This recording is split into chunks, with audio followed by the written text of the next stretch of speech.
Radio, il est 8h15. L'actualité hier soir, c'était donc ces candidatures officielles déposées pour le second tour des législatives. C'est dimanche, ça va arriver très vite.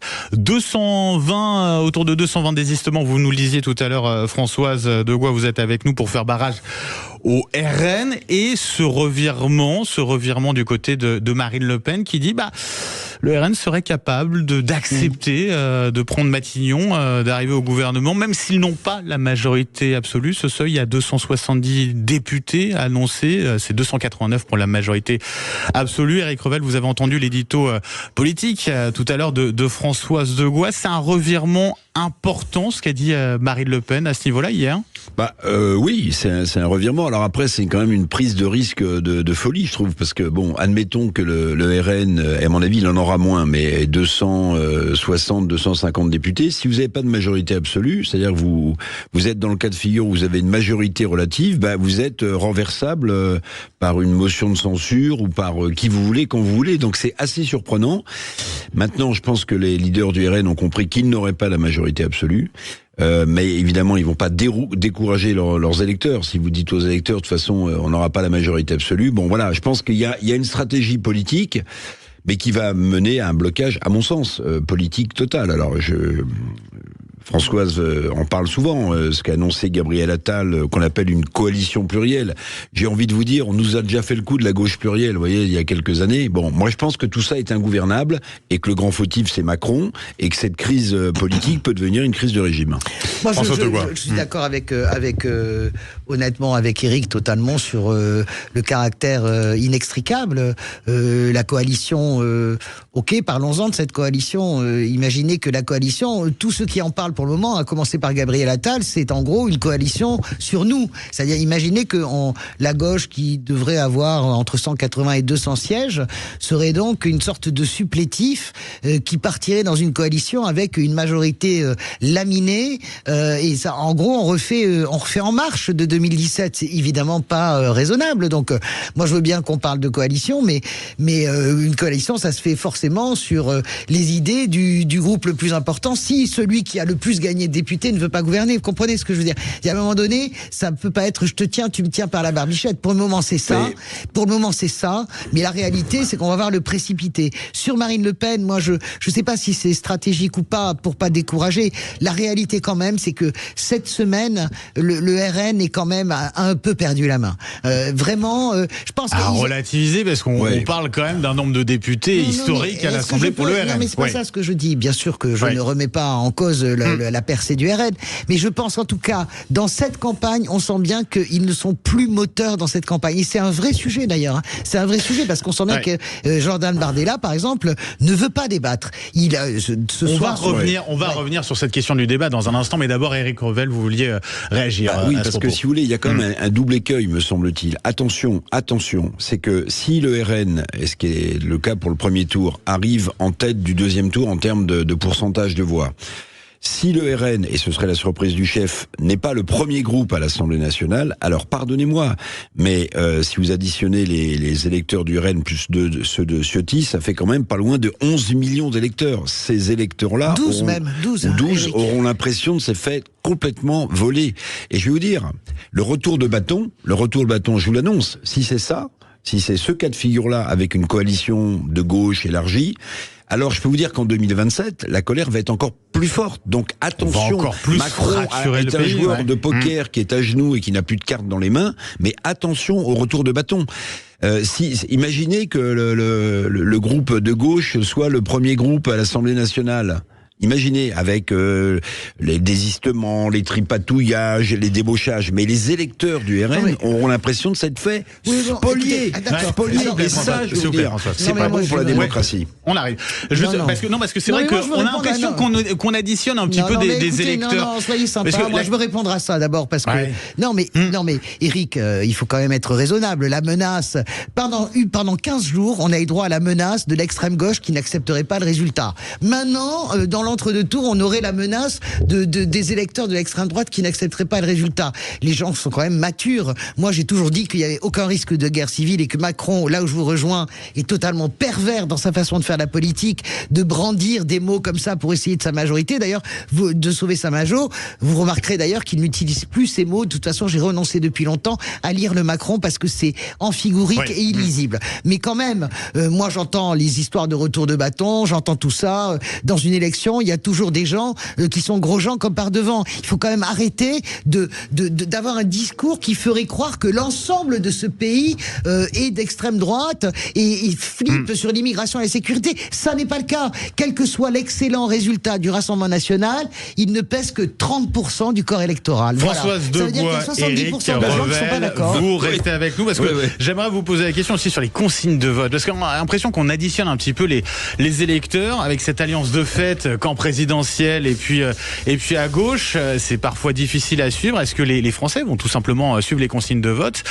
Ça pose question. On y revient d'ailleurs dans un instant avec vous, Françoise Degois, Éric Revel, et puis je vous rappelle l'invité politique 8h30, 9h de Jean-Jacques Bourdin. Ce sera Christian Estrosi, maire de Nice et vice-président d'Horizon. Le Grand Matin Sud Radio, 7h, 8h30, Benjamin Glaise. 8h24, dites-le franchement sur Sud Radio avec Françoise Degois et Éric Revel. Je parlais juste avant de la question des consignes de vote avec cette alliance de fait entre le camp présidentiel et la gauche sur ces désistements pour faire barrage au RN. On a quand même des cas assez atypiques, Éric. Ah non, mais attendez. Avec un insoumis qui se désiste au profit d'Elisabeth Borne. Je vais reprendre l'argument de Françoise Degois. Faut pas prendre les électeurs pour des imbéciles, des jambons, des crétins. Alors justement, pardonnez-moi. Alors le barrage anti-RN, anti-fasciste, anti-panzer nazi, tout ça, je comprends bien. Bon, mais enfin, quand vous voyez que Gérald Darmanin, par exemple, accepte, sans brancher, il n'a pas fait un petit communiqué, en tout cas je l'ai pas vu, le désistement d'un candidat La France Insoumise, alors que La France Insoumise a eu quand même des saillies sur la police, mais attendez, il est ministre de l'Intérieur. Alors, si vous voulez, voilà, quand je vois que la gauche se désiste au profit d'Elisabeth Borne, qui vient de la gauche, c'est vrai, mais la gauche qui a mis avec les syndicats massivement les gens dans les rues contre la réforme des retraites d'Elisabeth Borne. Mais alors, si on prend pas les électeurs pour des imbéciles, pour des jambons, pour des crétins, alors on va voir comment les reports de voix vont se faire, parce que les électeurs, ils n'ont pas oublié tout ça, qu'ils soient RN ou pas, Hein. Françoise Degois sur ce sujet, parce que typiquement, si on prend le cas de cette circonscription dans le Calvados, est-ce que vous pensez que des électeurs insoumis vont accepter de voter Elisabeth Borne? Pour prendre un cas très concret. Passé comme ça. Est-ce que Éric Revel peut faire semblant de pas comprendre que c'était déjà comme ça en 2022? Vous parlez de Noël Gauchard. Noël Gauchard s'est déjà désisté en 2022. Vous n'arrivez pas à comprendre. Et ça, c'est incroyable. C'est dingue. Depuis des années que le combat structurant, je termine vraiment, contre l'extrême gauche, contre l'extrême droite, le combat structurant de la gauche contre l'extrême droite, c'est structurant. Vous n'arrivez pas à comprendre. Si, j'ai bien compris. La gauche est d'accord sur rien et en un claquement de doigts, la voici ressoudée. Si, j'ai bien compris. Qu'on défend ses places de lentilles, qu'on défend ses petits mandats, qu'on défend, voilà.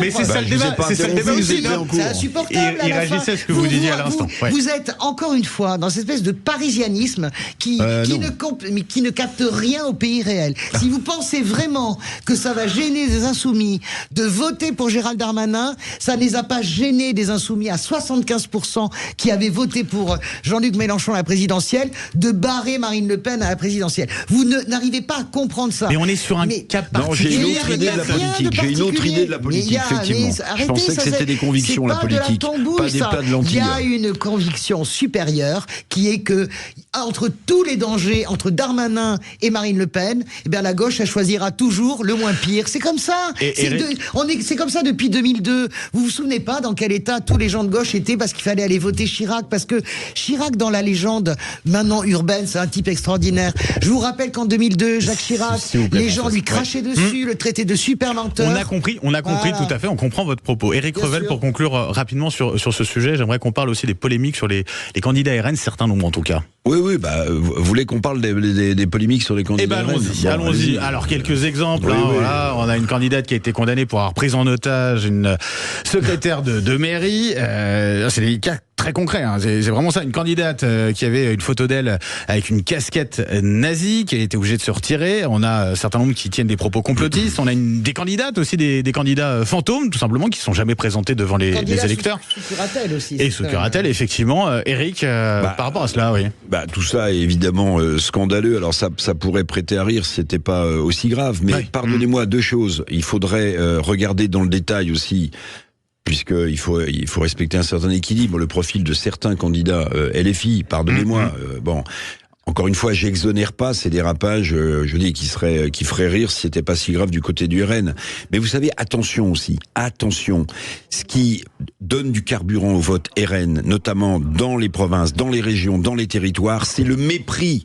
C'est le mépris avec lequel on traite les électeurs ou les candidats RN. Et d'une certaine manière, évidemment que c'est un scandale absolu d'avoir une casquette nazie sur la tête, je vais pas vous dire le contraire.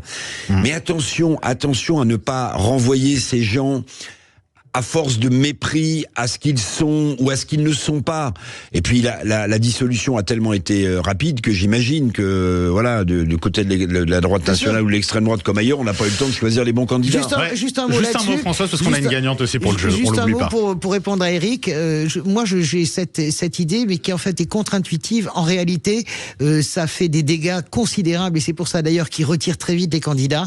Ça fait localement, contrairement à ce que vous pensez, c'est pas les campagnes nationales contre ces candidats, c'est que localement ça fait un mal terrible aux candidats et au Rassemblement national. Et c'est pour ça d'ailleurs qu'ils s'empressent de les retirer, parce que le RN sait très bien à quel point c'est dévastateur pour lui au niveau local. Débat musclé, merci en tout cas d'avoir joué le jeu. François Zegois, Eric Revel, merci à vous. Allez, un petit mot pour terminer, on va féliciter Josiane qui est avec nous dans le Gers. Bonjour Josiane. Bonjour. Et bravo, un petit peu de bonheur, de sourire. Vous gagnez un bon cadeau. Josiane, vous avez appelé le 0826 300 300, un bon cadeau d'une valeur de 1 200 € pour un séjour dans les clubs et hôtels Bel-en-Bras, en famille, entre amis. La destination, c'est vous qui choisissez. Bravo Josiane. Eh bien, merci beaucoup. Écoutez, c'est la première fois, mais bon, ça fait plaisir. Vous voyez, c'est la première fois que vous appelez, vous gagnez. C'est simple, faut être fidèle à Sud Radio et puis ça marche. 0826 300 300. Bravo, félicitations à vous, Josiane. Allez, Sud Radio, il est à 8h30. On revient dans un instant. Jean-Jacques Bourdin, que vous retrouvez, son invité politique ce matin, c'est Christian Estrosi, maire de Nice, c'est vice-président d'Horizon. Bonne journée avec Sud Radio.